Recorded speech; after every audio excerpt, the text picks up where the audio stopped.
36 gadus pēc brīvības un neatkarības atjaunošanas. Pēc 4. māja balsojuma šajā zālē, pēc Krievijas karaspēka izvešanas, mūsu iestāšanās Eiropas Savienībā, NATO, ANO, OECD, pēc lēmuma par izglītības sistēmu latviešu valodā, pēc referenduma par krievu valodu kā oficiālo valodu Latvijā, pēc okupācijas pieminekļu nojaukšanas, 5. kara gadā, kad Krievija nežēlīgi plos un iznīcina Ukrainas zemi un tautu un draud ar to pašu Baltijas valstīm, kad Aleksandrs Dugins, Krievu pasaules un Putina strateģiskais ideologs, ir vairāk kārt izteicies pavisam skaidri un atklāti: Krievu valoda ir Krievijas identitātes un ģeopolitiskās ietekmes pamats.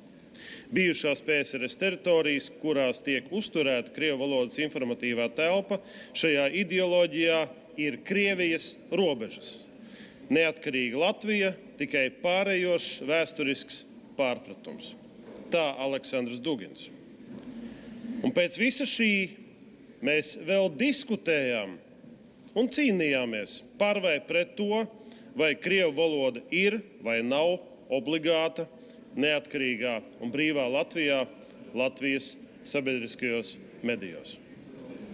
36 gadus pēc neatkarības atjaunošanas. Mums ir arī skaidri noteikti principi nacionālās drošības koncepcijā, ko mēs paši pieņēmām ar konstitucionālu vairākumu. Un šī koncepcija skaidri nosaka, ka spēcīgs un aizsargāts informatīvās telpas pamatā ir stipri vietējie Latvijas mediji un kvalitatīvs vietējais saturs latviešu valodā. Valsts informatīvās telpas aizsardzības un attīstības politika fundamentāli balstāma uz latviešu valodas un satversmes vērtību bāzes. Un vissvarīgākais, ko paredzēja koncepcija. Tā noteica, ka no 2026. gada, tad šī gada 1. janvāra sabiedrisko mediju veidotajam saturam ir jābūt latviešu valodā un Eiropas kultūra telpai piederīgajās valodās. Un redzot to, ka vairākums uzskata, ka krievu valoda sabiedriskajos medijos tomēr ir obligāta, mums apvienotajam sarakstam deputātiem un Nacionālās apvienības deputātiem kopā nācās cīnīties par latviešu valodu ne šeit, Saeimas zālē, bet tiesā, satversmes tiesā. Un visskumjākais bija redzēt to, ka partijas progresīvo vadītā kultūras ministrija cīnījās azartiski līdz pēdējam pretīm, aizstāvot krievu valodu kā obligātu sabiedriskajos medijos. Bet mēs kopā uzvarējām tiesā. Un savā spriedumā tiesa skaidri noteica vairākus pamatprincipus. Ka Latvija ir vienīgā vieta pasaulē, kur var tikt garantēta latviešu valodas un latviešu nācijas pastāvēšana.